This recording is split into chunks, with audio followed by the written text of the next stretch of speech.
ಕರ್ನಾಟಕ ರಾಜ್ಯ ಲಾಂಛನ. ಗಂಡಬೇರುಂಡ. ಕರ್ನಾಟಕ ರಾಜ್ಯ ಪ್ರಾಣಿ. ಆನೆ.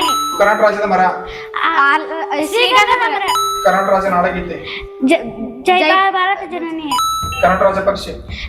ನೀಲಕಂಠ. ಕರ್ನಾಟಕದಲ್ಲಿರುವ ಜಿಲ್ಲೆಗಳ ಸಂಖ್ಯೆ 28. 31. ವಿಸ್ತೀರ್ಣದಲ್ಲಿ ಅತಿ ದೊಡ್ಡ ಜಿಲ್ಲೆ. ಬೆಳಗಾವಿ. ನಮ್ಮ ನಾಡಗೀತೆಯನ್ನು ಬರೆದವರು. ಕುವೆಂಪು. ನಾಡಗೀತೆ ಹಾಡಲು ಬೇಕಾದ ಸಮಯ 2 ನಿಮಿಷ 30 ಸೆಕೆಂಡ್. ವಿಸ್ತೀರ್ಣದಲ್ಲಿ ಅತಿ ಚಿಕ್ಕ ಜಿಲ್ಲೆ. ಬೆಂಗಳೂರು ನಗರ. ಅತಿ ಹೆಚ್ಚು ಜಲಪಾತಗಳಿರುವ ಜಿಲ್ಲೆ. ಉತ್ತರ ಕರ್ನಾಟಕ. ಈ ಪ್ರಶ್ನೆ ನಿಮಗಾಗಿ. ಕರ್ನಾಟಕದಲ್ಲಿ ಅತಿ ಕಡಿಮೆ ಅರಣ್ಯ ಹೊಂದಿರುವ ಜಿಲ್ಲೆ ಯಾವುದು?